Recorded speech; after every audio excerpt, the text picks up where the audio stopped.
Hey everyone, it's Will, Gamer Dad, with another video for you. So in today's video, we're going to go over Isuka AS with Manifest, and I'll do a little bit of gameplay and tell you what I think about her. But the most important question of all is she hot or not? Well, she may have Butterfly's dream, but she'll never replace my Butterfly Warrior Suzette.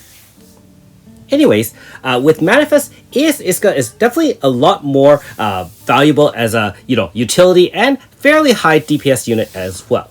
Of course, she is a Wind Katana user, and her VC level 3 is Speed plus 30 and Physical Resistance plus 30 for 2 turns if you have the Enhanced Grasta. So not too bad, fairly defensive, doesn't add a lot of power or damage to your team, but still, extra speed and physical resistance is never bad, especially against some tough fights nowadays.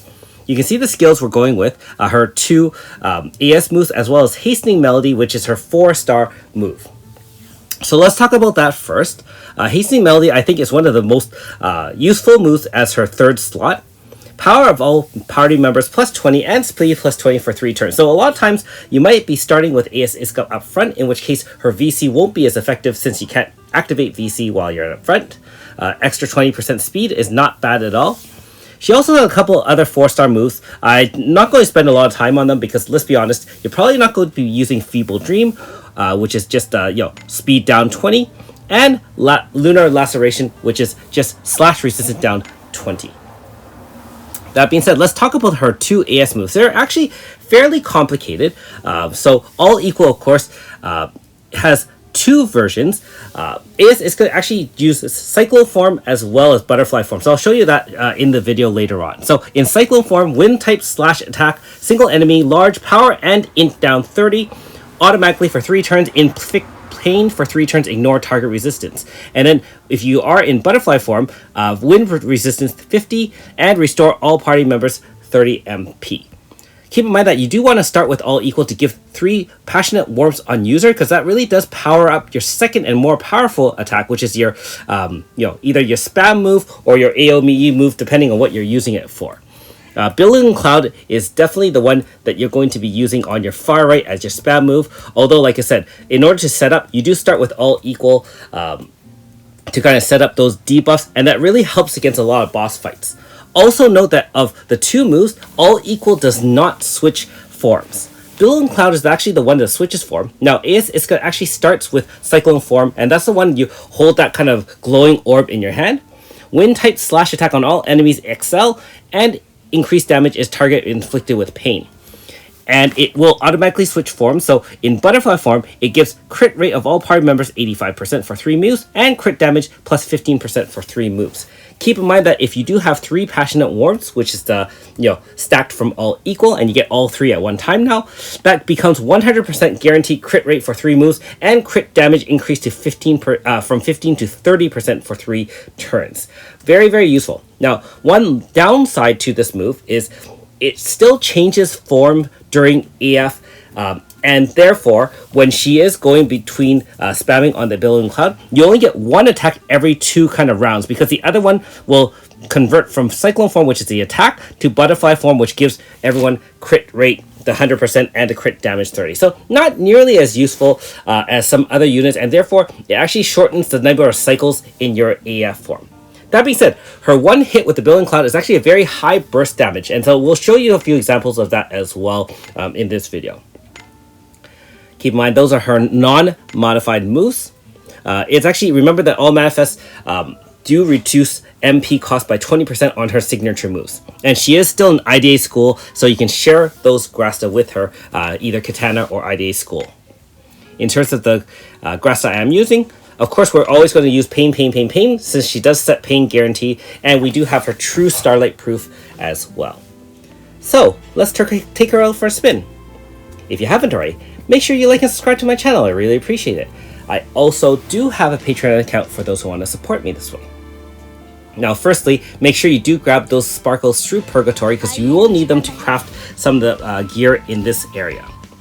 So, obviously, against lower level mobs, her Billowing Cloud is more than enough as a wind slash AoE, clears mobs fairly easily, with the reduced MP cost not nearly as crippling as before. And so let's take her against an horror one-on-one. And she is more than capable enough to take it down. Although, of course, she's going to take some damage in the process since she doesn't have any vampire kind of moves to suck HP or absorb HP after hits. So we're going to start off with the all equal to reduce power int by 30%, give hastening melody to increase our power and speed by 20, and then finally finishing off with our billing cloud. So that's most likely how you're going to set up most of your attacks during AF or before AF. So again, against some tougher bosses, and this is the third or final form of the gnome in Purgatory. Note that we do have to set up with the all equal first. Gives us 3 stacks of Passionate Warp. Once we do the billing cloud, it does do a fair bit of damage, and it does consume all 3 stacks of the Passionate Warmth outside AF. And honestly, outside AF, you're pretty much going to do this where you're going to start with all equal, then billing cloud, then all equal, then billing cloud. And the reason for that is to power up billing cloud the most, you do need those 3 stacks, and they are consumed, like I said, outside AF. Now, I did try this with some other rotations, and if you do convert to butterfly form, you can actually use all equal in this case, like I said, to apply that 50% wind resist debuff.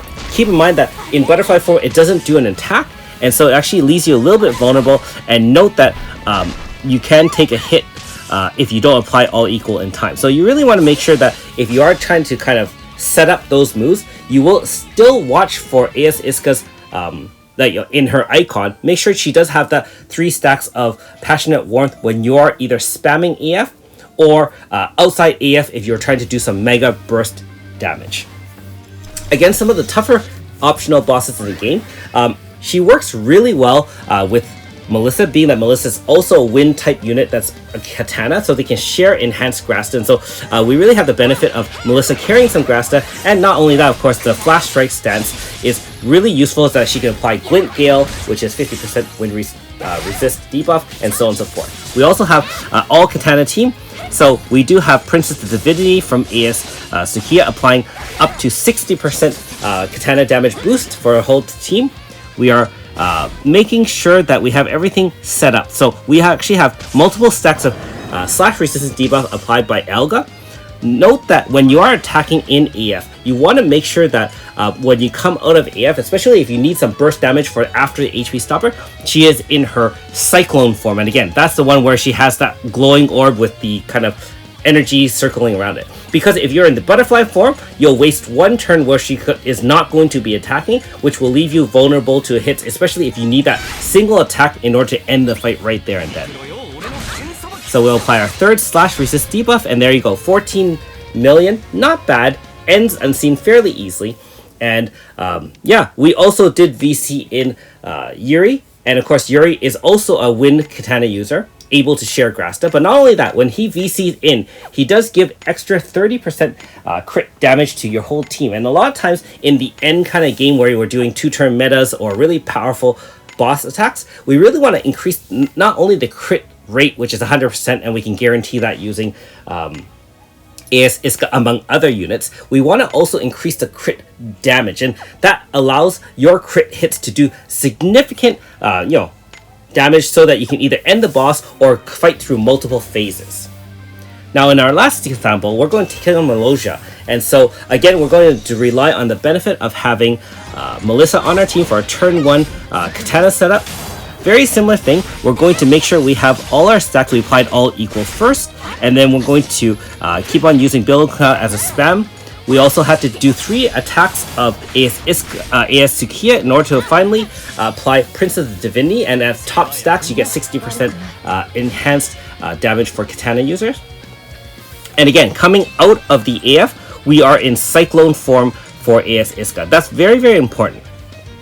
Now this second one is a little bit of an interesting finagling when it comes to VCing in. And so I did the different speeds, and Yuri, after applying multiple stacks of his Azure Wolf, we can put him in first, and then we actually have Melissa rotating out afterwards. Now if you're wondering why we use Mayufa, which is not a wind type user, we VC'd her in to give crit damage 50% up for our whole party for 2 turns, and then we replaced that Earth Zone right away with Crest, which gives power 30 as well as Slash Zone. Note that with all our different stacks of enhanced crit damage, AS Isuka was able to clear the second phase and hit Philolili for over 10 million damage. She does have also the benefit, of course, with other units applying debuffs such as Howling Surge, minus 50% physical resistance, and so on and so forth. So when you're building a team, a reminder that you really want to build a lot of synergy to kind of apply enough debuffs on the enemy, or in some cases, apply a ton of buffs on your team. Now, unfortunately, in the first turn of the final phase, which is Melina, if you get targeted over and over again, AS Sukiya took one for the team. But no matter, we're actually here to demonstrate the power of AS Isuka. So in this case, we're just going to activate a short AF here. Unfortunately, All Equal does not do an attack, but it did apply 50% wind resist debuff since we were in butterfly form. And then we're going to use, obviously, Billing Cloud to convert back and forth and hit over and over again. And with just her as our main DPS, even with 3 units, we were able to clear that final phase. So again, I'll show my Grastel loadout here. Pain is definitely one of the best setups if you're able to have a unit that applies Pain. And since we, like I said, we do have AS Isuka applying Pain, that works very, very well. In farming situations or other situations where you're not guaranteed to have Pain, then I would recommend putting, for example, tier 3 Wind Grasta on her, especially if other people aren't carrying it. In some cases, in this case, we do have one of the other team members carrying the tier 3 Wind Grasta to share with her, and enhanced HP max, for example. So, in conclusion, AS Isuka is a very versatile unit, has high burst damage, has minus 30 dual debuff in one move, which is really great, fits in, for example, Wind Zone, Slash Zone, and of course, Flash Strike stance as well. Otherwise, I mean, the fact that she doesn't participate in AF nearly as often with her alternate moves is a little bit of a downside, but at the end of the day, the debuffs as well as high burst DPS is one I would gladly add to my team. Thanks for watching. We'll see you next time.